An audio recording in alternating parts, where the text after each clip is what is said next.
Well guys, we have reached the last episode of Borgovino. Not the last episode in the series obviously, but this little Italian town has got to finish at some point, and it actually feels nice to really finish a city for once. Well, I'd hardly call it a city, but you know what I mean. And there's a raft of things we do in this episode, but the main things are focus on these S-bends here leading out of town. We detail these up, and I also redo all of the railways so that we have rendered tunnels, which was a huge job. I massively underestimated how much work that would be, but we get into that a bit later. And we round this episode off with me actually setting some of the groundwork for the very next town. So if you've got a keen eye and you know what it is, you might be able to pick it, but we only do a couple of very minor things at this point. So, as you can see, this episode is stacked, so let's get into it. So you see me there jiggle around these S-bends till they're in a little bit of a better position and a more realistic position in terms of the steepness of the road and the curve of these corners. Then I can set all of the cliffs back in place to suit the edge of the road, and then I can move over here, and just when I thought I was done with putting all of the buildings in the last episode, look at this, I got more to go. And I did actually have different plans for this part of the town, but I'm putting buildings in here because it's kind of easier. I know that's not normally my style, but this bank here was much steeper than I thought it would be.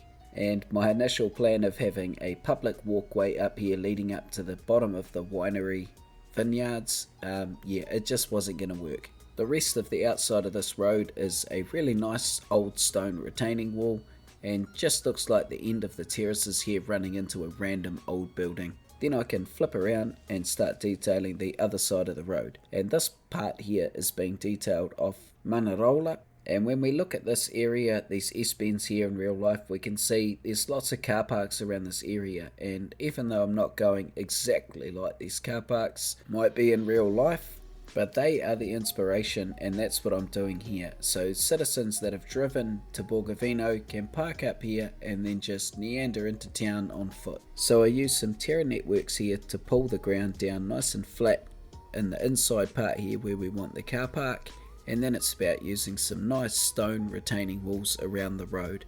And I use these ones here from Epic Lurker, wrap them around the road nice and tightly.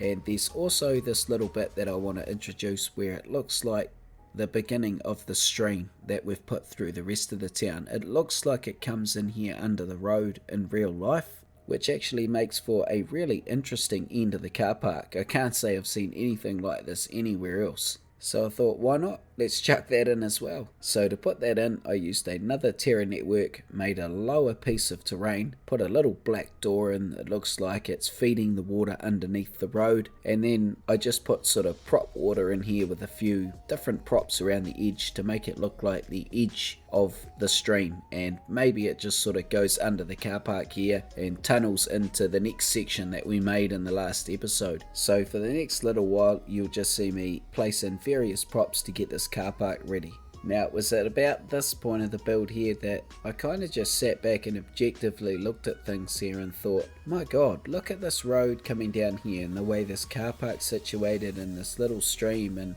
you know, it would take one of my wildest dreams to come up with this setup. I can't believe this is actually in a real town, and this is a small part of the reason why I chose the Cinque Terre coast as my main inspiration here, because these buildings, the architecture, the layout of these towns is, you know, almost fairy tale like. You know, these old stone intimate towns, wherever they may be in the world, have almost become a commodity, and it's a real shame because the paradox is that we really need to be building our cities and towns in this manner for a more sustainable future rather than how we're building them now. Urban sprawl, I mean, it's a killer. For instance, have you seen a petrol station in Borgovino? You could literally walk anywhere you need to go in this town. And the reason I rant on about this is because you can bet your bottom dollar that's exactly why these towns have been laid out the way they have, because these have been built around foot traffic, around being able to walk where you need to go, not drive a car 15 kilometers to pick up 3 bags of groceries and then drive all the way home. And sometimes I can't help but get lost in Borgovino building it. The little alleyways, the intimacy of everything. I often imagine myself living in the town and, maybe I go down that alleyway there to get my groceries. Maybe, I take my wife to that place there on special occasions for a meal, or, everything is walkable and you know everyone else in the town. So even though these Italian coastal towns might be on the extreme side, I think there's a lot we can still learn from them. So anyway, that little chat beats me talking about a car park, so I apologise if you're really into car park chat, but basically I build, a car park. And it's got a little bit of nature and some other stuff around it as well, but it's pretty self-explanatory really.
One of the visions that I had for this series was to have all of these little villages connected by a train line that I could eventually make videos around that follow the train through the various villages. And because we go through a lot of tunnels, of course this means I'm going to need rendered tunnels, and I knew this originally when I started the series, but I used the vanilla tracks just to lay them out, because at the time I thought it would be really easy just to upgrade them. Oh, how wrong I was. So I jumped onto Steam and I downloaded Revo's awesome Rail 2 network pack. It was the European one to be more specific, but the moment I got in game with it, I started having major issues, especially with the terrain, the way that it transitioned from a ground track to a tunnel track. Now, I'm not sure if this is anything to do with the mods that I already have, the way that I was using Revo's setup, I'm not too sure. This is definitely not anything against Revo's mod, because that Railway 2 mod is an absolute masterpiece, and it's fair to say I was devastated that it wasn't working for me. So initially here you see me upgrading all of the tracks to Revo's ones, but in the end I found some other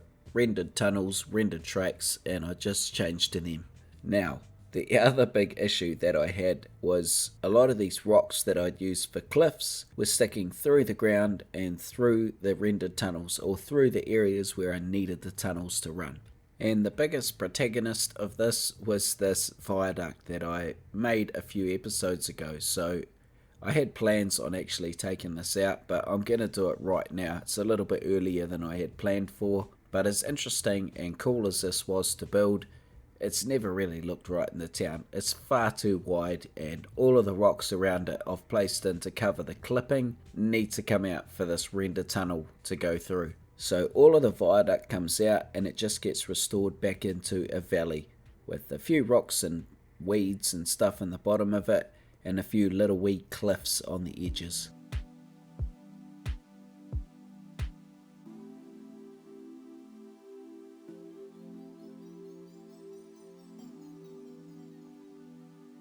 So this is where the real tricky work began. Bringing these rendered tunnels into the train station in Borgovino proved very, very difficult. I had to move a lot of the buildings out of the way. There was lots of clipping. It didn't quite line up properly. I had to actually move pretty much the whole station over about a meter to the left. I did a lot of that off camera, and yeah, it looks easy here, but it was a bit of a nightmare. There was even one point where I opened up a part of the ground with a clipping network and found like maybe 300 or 400 people just standing there waiting for a train. It was in the middle of nowhere, underground. I don't know what's going on. So all I did was put my concrete wall back up around them, and yeah, I forgot about them. nothing to see here. So once I'd gotten rid of all of the nasty stuff like the clipping and the terrain that was getting all funky and stuff, I can start putting in some props. And down here it's just a few doors. I've tried to make a few areas for like where the workers work to maintain the station and things like that. And Xarax has just released a whole Italian train station pack on Steam, which is just perfect timing. So I make sure to go right through the station here and add in all his ticket machines, all his overhead signs with all the time schedules for the trains on them. He's also got some really cool Italian signs that I'm sure to put around the place. And I can't wait to see what this train station looks like when we pull in here in first person. And it's taken a lot of work to make this happen with these rendered tunnels. Like when you consider how many buildings are above the train station and directly above the tracks coming in here, they have to be PO unfortunately, because the real buildings obviously connect to the terrain and connect to the ground. But I totally think it's going to be worth it. And considering that this train line may go through 3 or 4 different countries or different types of architecture and towns, I really want this little station here to scream Italy, to scream that you're in the Cinque Terre right now when you come through here on the train and then head off to the next town down the coast.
So now I want to take this train line down the coast a little bit here, and this is going to go towards where our new town's going in. This bit here is also following the Cinque Terre coast very closely. This train line here, I've had a vision for one particular part of it where it's going through an old rock shed. One side of it's open to the sea, and we get a glimpse of the sea in these little holes as we zoom past them, and then maybe it opens out and we get the full view of the coast once we exit that shed. So with the vision locked in, now it was time to make it happen. And the first thing I had to do was just terraform up this part of the map a little bit more appropriately, knowing what sort of terrain I want the next town to sit on. I sort of need that to blend in. A big hint for the next town is it's not Italy, so I have to try and blend 2 different coastlines in here. Eventually this Italian coastline is going to blend into a different style coastline, so I'm trying to set this terrain up to suit.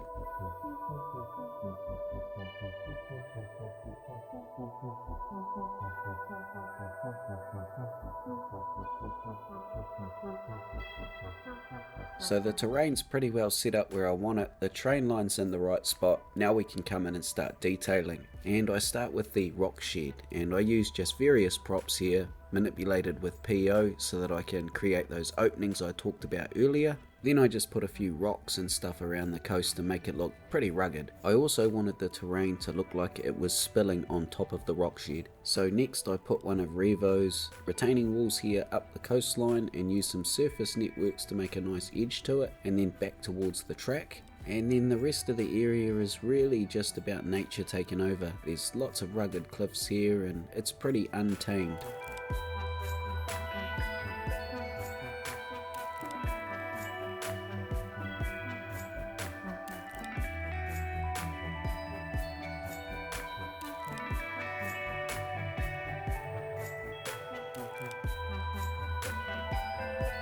So the last thing that I want to do in this episode is I want to run that train line all the way in to where our next town's going to be, which means I need to set the terrain up somewhat for this next town. Now, without giving too much away, I can say that it needs to be elevated and it needs to be reasonably flat. So that's what we're going to do here. And then I'm going to wind this train line right around the outside of this valley here and try and slope it up to this area as neatly and as realistically as I can.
So the last thing that I want to do in this episode is I need to get a river terraformed in here coming down this valley, albeit very quickly and very crudely, because I'm planning on detailing this further in the next episode or the coming episodes when we get into this town properly. So hopefully this river coming down here is going to give me the opportunity to create some really nice nature scenes with roadways and different viaducts going over it as well.